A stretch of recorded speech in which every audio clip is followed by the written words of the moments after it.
Hey guys, welcome back. അപ്പോൾ ഒരു 8000 രൂപ പ്രൈസ് പോയിന്റിൽ വരുന്ന 4 ബെസ്റ്റ് ആയിട്ടുള്ള ഫോൺസാണ് ഇതിൽ നമ്മൾ ഷെയർ ചെയ്യുന്നത്. അപ്പോൾ ഒട്ടുമിക്ക എല്ലാം നല്ല നല്ല ഫോൺസാണ്, അല്ലെങ്കിൽ ഞാൻ സജസ്റ്റ് ചെയ്യുന്ന 4 ഫോൺസാണ്. വേറെ ഒരുപാട് ബ്രാൻഡ് ഫോൺസ് ഈ പ്രൈസ് റേഞ്ചിൽ അവൈലബിൾ ആയിരിക്കും, പക്ഷേ ഞാൻ സജസ്റ്റ് ചെയ്യുന്ന 4 ഫോൺസ് ആണോ പറയുന്നത്. ഫസ്റ്റത്തെ ഒരു ഫോൺ എന്ന് പറഞ്ഞാൽ റെഡ്മിയുടെ A4 5G ഫോൺ കൂടിയാണ്. ഈ 4-ൽ 2 5G 2 4G ഫോൺസാണ്. അത് നേരത്തെ പറയാൻ വിട്ടുപോയി. അപ്പം റെഡ്മി A4 5G ഇതിൻ്റെ ഒരു ഡിസൈൻ വൈസ് പറയുകയാണെങ്കിൽ തന്നെ ഗ്ലാസ് ബിൽഡാണ് കേട്ടോ ഇതിൽ വരുന്നത്. സോ അതുകൊണ്ട് തന്നെ ഈ ഒരു പ്രൈസ് റേഞ്ചിൽ one of the best build quality, അല്ലെങ്കിൽ അതൊരു ഇൻഹാൻഡ് ഫീൽ എന്നൊക്കെ പറയുന്നത് മച്ച് ബെറ്റർ ആയിരിക്കും. അതുപോലെ തന്നെ ഡിസ്പ്ലേ പറ്റി പറയുകയാണെങ്കിൽ 6.88 ഇഞ്ച് വരുന്ന HD+ 120 Hz ഡിസ്പ്ലേ ആണ് കേട്ടോ ഇതിന് വരുന്നത്. ഈ ഒരു റേഞ്ചിൽ ബാക്കിയുടെ എല്ലാ ഫോൺസ് നോക്കിക്കഴിഞ്ഞാലും എല്ലാത്തിലും 90 Hz മാത്രമേ വരുന്നുള്ളൂ. ബട്ട് ഈ ഒരു ഫോണിൽ 120 Hz ഹൈ റിഫ്രഷ് റേറ്റ് വരുന്നുണ്ട്. പിന്നീട് സെൻട്രൽ അലൈൻ ആയിട്ടുള്ള പഞ്ച് ഹോളായിട്ടല്ല ക്യാമറ കൊടുത്തിട്ടുള്ളത്, നോച്ചിൽ തന്നെയാണ്. അതൊരു ഡ്രോബാക്ക് ആയിട്ട് തോന്നി. എല്ലാം ഒരുമിച്ച് കിട്ടില്ലല്ലോ, അപ്പം ആ കാര്യം ഇപ്പോഴും പഴഞ്ചൻ ഡിസൈൻ തന്നെയാണ്. പിന്നീട് ഇതിൻ്റെ ക്യാമറ 15 MB പ്രൈമറി ക്യാമറ വരുന്നുണ്ട്. സെൽഫിയിലാണെങ്കിൽ 5 MB സെൽഫി ക്യാമറയും കൊടുത്തിട്ടുണ്ട്.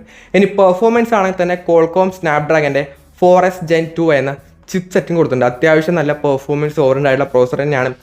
ഒരു ആൻറ്റു ബെഞ്ചുമാർക്ക് സ്കോറൊക്കെ പറയുകയാണെങ്കിൽ ഒരു 4,20,000 ആ റേഞ്ചൊക്കെ തന്നെ കിട്ടുന്നുണ്ട്. അല്ലെങ്കിൽ ഈ റേഞ്ചിലെ ഫോൺസ് ആരെങ്കിലും ഗെയിമിങ് അല്ലെങ്കിൽ അങ്ങനത്തെ കാര്യങ്ങൾക്കൊന്നല്ലല്ലോ വാങ്ങുന്നത്. പക്ഷേ ആ ഒരു റേഞ്ച് അല്ലെങ്കിൽ ഗെയിം കളിക്കാൻ വേണ്ടി പറ്റും. ഒട്ടുമിക്ക പേരും കമൻറ്റ് ചോദിക്കുന്ന കാര്യമാണ് ഈ ഒരു ഫോൺ ഗെയിം കളിക്കാൻ വേണ്ടി പറ്റുമോ എന്നുള്ളത്. കളിക്കാനൊക്കെ പറ്റും. ഒരു നോർമൽ ഗ്രാഫിക്സിലൊക്കെ തന്നെ അത്യാവശ്യം സ്മൂത്തായിട്ട് കളിക്കാൻ വേണ്ടി പറ്റും. വലിയ ഇഷ്യൂസ് ഒന്നും ഉണ്ടാവില്ല. സോ എല്ലാത്തിനും കളിക്കാനൊക്കെ പറ്റും. പിന്നീട് ഇതിൻ്റെ ബാറ്ററി പറ്റി പറയുകയാണെങ്കിൽ 5160 mAh ബാറ്ററിയും 18 വാട്ടിൻ്റെ ഫാസ്റ്റ് ചാർജിങ്ങും വരുന്നുണ്ട്. പിന്നെ 2 വർഷത്തെ ആൻഡ്രോയിഡ് അപ്ഡേറ്റും 3 വർഷത്തേക്ക് സെക്യൂരിറ്റി അപ്ഡേറ്റും ഇവിടെ ഷവമി പ്രൊവൈഡ് ചെയ്യുന്നുണ്ട്. HyperOS ആണ്, ആൻഡ്രോയിഡ് 14 ആയിട്ടാണ് ഔട്ട് ഓഫ് ദ ബോക്സ് ആയിട്ട് വരുന്നത്. പ്രൈസ് ആൻഡ് വേരിയൻ്റ് പറയുകയാണെങ്കിൽ 4GB 64GB ആണ് ബേസ് മോഡൽ. 64GB ഉള്ളൂ, പക്ഷേ SD കാർഡിൻ്റെ സ്ലോട്ടും കാര്യങ്ങളൊക്കെ തന്നെ ഉണ്ട്. 2TB വരെ നിങ്ങൾക്ക് എക്സ്പാൻഡ് ചെയ്യാൻ പറ്റുന്ന ഓപ്ഷൻ ഇതിൽ വരുന്നുണ്ട്. സോ അതുകൊണ്ട് അത് കുഴപ്പമില്ല. അതുപോലെ തന്നെ പ്രൈസ് പറയുകയാണെങ്കിൽ ഇതിൻ്റെ പ്രൈസ് 8499 ആയിട്ടാണ് സ്റ്റാർട്ട് ചെയ്യുന്നത്. അത്യാവശ്യം കുഴപ്പമില്ല. 8500 പ്രൈസ് പോയിന്റിൽ 5G കിട്ടുന്നുണ്ട്. അല്ലെങ്കിൽ അത്യാവശ്യം നല്ല ഡിസ്പ്ലേ വരുന്നുണ്ട്, നല്ല ബാറ്ററി, ഒട്ടുമിക്ക എല്ലാ കാര്യങ്ങളും നോക്കിക്കഴിഞ്ഞാൽ കൊള്ളാം. നല്ലൊരു ഓപ്ഷൻ തന്നെയാണ്. ആ ചെറിയൊരു നോട്ടിഫിക്കേഷൻ കിട്ടും, അതാണ് തിരിഞ്ഞു പോയത്. അപ്പം എല്ലാം കിട്ടുന്നുണ്ട്. ഈ 8500 രൂപയ്ക്ക് one of the best value for money phone തന്നെയാണ് റെഡ്മിയുടെ ഭാഗത്ത്. ഇനി അടുത്തതെന്ന് പറയുന്ന ഒരു Motorola phone, Motorola G24 power. ഇതൊരു 4G ഫോണാണ്, 5G അല്ല. ഇതിലാണെങ്കിൽ ഒരു പ്ലാസ്റ്റിക്കിൻ്റെ ബാക്ക് ആയിട്ടാണ് വരുന്നത്. ഡിസ്പ്ലേ പറ്റി പറയുകയാണെങ്കിൽ 6.56 ഇഞ്ച് വരുന്ന ഫുൾ HD 90 Hz ഡിസ്പ്ലേ വരുന്നുണ്ട്. ബട്ട് ഈ ഒരു ഫോണിൽ പഞ്ച് ഹോൾ ക്യാമറ മൊഡ്യൂൾ കൊടുത്തിട്ടുണ്ട്. സോ നോച്ച് ഒന്നും തന്നെ അല്ല. ഈ ഒരു ഫോണിൽ മാത്രമേ ഈ ഒരു പ്രൈസ് റേഞ്ചിൽ പഞ്ച് ഹോൾ കൊടുക്കുന്നുള്ളൂ. അത് മോട്ടോറോളയുടെ ഒട്ടുമിക്ക ഫോൺസിലും ബജറ്റ് റേഞ്ചിൽ മോട്ടോറോള പഞ്ച് ഹോൾ തന്നെ പ്രൊവൈഡ് ചെയ്യുന്നുണ്ട്. അത് നല്ലൊരു കാര്യമാണ്. ബാക്കിയുള്ളവർ ഇനി ഇപ്പോഴും നോച്ചാണ്. മോട്ടോറോള കുറച്ച് നാൾ മുമ്പേ അത് പഞ്ച് ഹോളായിട്ട് മാറ്റിയിട്ടുണ്ട്. So best. അതുപോലെ തന്നെ ഇതിൻ്റെ ക്യാമറ പറ്റി പറയുകയാണെങ്കിൽ 15 MB primary camera, 2 MB macro ലെൻസും റിയറിൽ വരുന്നുണ്ട്. സെൽഫി ക്യാമറ ആണെങ്കിൽ 16 MB സെൽഫി ക്യാമറയും കൊടുത്തിട്ടുണ്ട്. ബാക്കിയുള്ള ഫോണൊക്കെ നോക്കുന്ന സമയത്ത് 8 MB അല്ലെങ്കിൽ 5 MB ക്യാമറ ഒക്കെയാണ് വരുന്നത്. പക്ഷേ ഇവിടെ 8 MB ക്യാമറ വരുന്നുണ്ട്. So it better. ആ രീതിയിലുള്ള ക്യാമറ ക്വാളിറ്റിയും ഇതിന് വരുന്നുണ്ട്. ഇനി പെർഫോമൻസ് ആണെങ്കിൽ തന്നെ മീഡിയാടെക്കിൻ്റെ ഹീലിയോ G85 എന്ന് പറഞ്ഞ പ്രോസറാണ് വരുന്നത്. അത്യാവശ്യം പഴയ ചിപ്സെറ്റാണ്, എന്നാലും കുഴപ്പമൊന്നുമില്ല. അത്യാവശ്യം പെർഫോമൻസ് ഒക്കെ കിട്ടുന്ന ചിപ്സെറ്റ് തന്നെയാണ്. ഈ ഒരു ചിപ്സെറ്റ് ഇറങ്ങിയ സമയത്ത് ഒരു 15,000 അല്ലെങ്കിൽ ആ റേഞ്ച് ഫോൺസിലാണ് ആദ്യം വന്നത്. അപ്പോൾ പഴയതായതുകൊണ്ട് ഈ റേഞ്ച് ഫോൺസിലും വരുന്നുണ്ട്. സോ അത്യാവശ്യം നല്ല പെർഫോമൻസ് ഒക്കെ കിട്ടുന്നുണ്ട്. ബാറ്ററി ആണെങ്കിൽ 6000 mAh ബാറ്ററി, 33 വാട്ടിൻ്റെ ഫാസ്റ്റ് ചാർജിങ്ങും ബോക്സിനകത്ത് പ്രൊവൈഡ് ചെയ്യുന്നുണ്ട്. പ്രൈസ് ആൻഡ് വേരിയൻ്റ് പറയുകയാണെങ്കിൽ 4GB 128GB ആണ് ബേസ് മോഡൽ. ഇതിൻ്റെ പ്രൈസ് 7,999 ആയിട്ടാണ് സ്റ്റാർട്ട് ചെയ്തത്. സോ 8000 രൂപ റേഞ്ചിൽ അത്യാവശ്യം കുഴപ്പമില്ലാത്ത സ്പെക്കൊക്കെ വരുന്നുണ്ട്.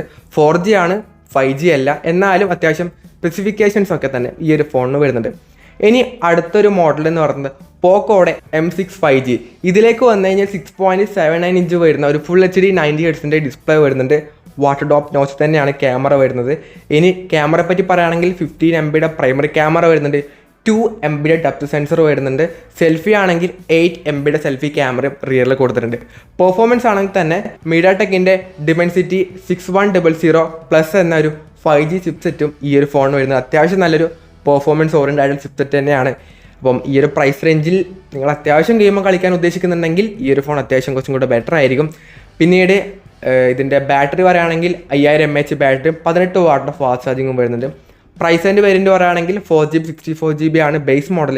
ഇതിൻ്റെ പ്രൈസാണ് 7,999 സ്റ്റാർട്ട് ചെയ്യുന്നത്. അത്യാവശ്യം നല്ലൊരു പ്രൈസ് പോയിൻ്റാണ്. ഒരു 5G ഫോൺ കൂടിയാണ്. അപ്പം പോക്കോയുടെ ഫോൺസ് ഒക്കെ നോക്കുന്നുണ്ടെങ്കിൽ ഇതൊരു ബെസ്റ്റ് ഫോൺ, അല്ലെങ്കിൽ 5G ഫോൺസ് ഒക്കെ നോക്കുന്നുണ്ടെങ്കിൽ ഈ ഒരു ഫോൺ പോയി എടുക്കുക, നല്ലൊരു ഓപ്ഷനാണ്. ഇനി അടുത്തൊരു ഫൈനൽ ആയിട്ടുള്ള ഫോൺ എന്ന് പറഞ്ഞാൽ ഒരു 4G ഫോണാണ്, റിയൽമിയുടെ നാസോ N63.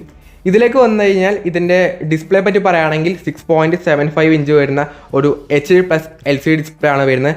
90 ഹെർട്സിൻ്റെ റിഫ്രഷ് റേറ്റും വരുന്നുണ്ട്.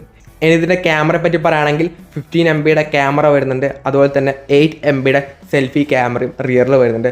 പെർഫോമൻസ് ആണെങ്കിൽ യൂണിസോക്കിൻ്റെ ടൈഗർ 6112 എന്ന ചിപ്സെറ്റാണ്. ഒരു കുഴപ്പമില്ലാത്ത ചിപ്സെറ്റാണ്. പിന്നീട് ഇതിൻ്റെ ബാറ്ററി 5000 mAh ബാറ്ററി വരുന്നുണ്ട്.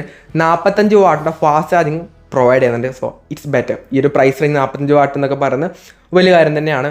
പിന്നീട് പ്രൈസ് അതിൻ്റെ വേരിയൻറ്റ് 4GB 64GB ആണ് ബേസ് മോഡൽ. ഇതിൻ്റെ പ്രൈസാണ് 7,999 ആയിട്ടാണ് വരുന്നത്. അപ്പോൾ 8000 രൂപയ്ക്ക് മറ്റൊരു 4G ഫോൺ കൂടിയാണ് ഇതെന്ന് പറഞ്ഞാൽ. അത്യാവശ്യം കുഴപ്പമില്ലാത്ത സ്പെസിഫിക്കേഷനൊക്കെ തന്നെ ഇതിലും വരുന്നുണ്ട്. അപ്പോൾ ഈ 4 ഫോൺസാണ് ഈ ഒരു 8000 രൂപ പ്രൈസ് പോയിന്റിൽ വരുന്ന വൺ ഓഫ് ദി ബെസ്റ്റ് ആയിട്ടുള്ള ഫോൺസ് എന്ന് പറഞ്ഞാൽ. ഞാൻ ഓൾറെഡി പറഞ്ഞു ഇത് ഞാൻ സജസ്റ്റ് ചെയ്യുന്ന ഫോൺസാണ്. ഇത് കൂടാതെ വേറെ ഒരുപാട് ബ്രാൻഡ് ഫോൺസ് വേറെ അവൈലബിൾ ആണ്. ബട്ട് ഞാൻ സജസ്റ്റ് ചെയ്യുന്ന ഫോൺസ് ഈ 4 അപ്പോൾ ഈ ഒരു വീഡിയോ ഇഷ്ടപ്പെടുകയാണെങ്കിൽ ലൈക്ക് ചെയ്യുക, ഷെയർ ചെയ്യുക, സബ്സ്ക്രൈബ് ചെയ്യുക. അപ്പോൾ അടുത്തൊരു വീഡിയോ കാണുന്നതായിരിക്കും. ബൈ.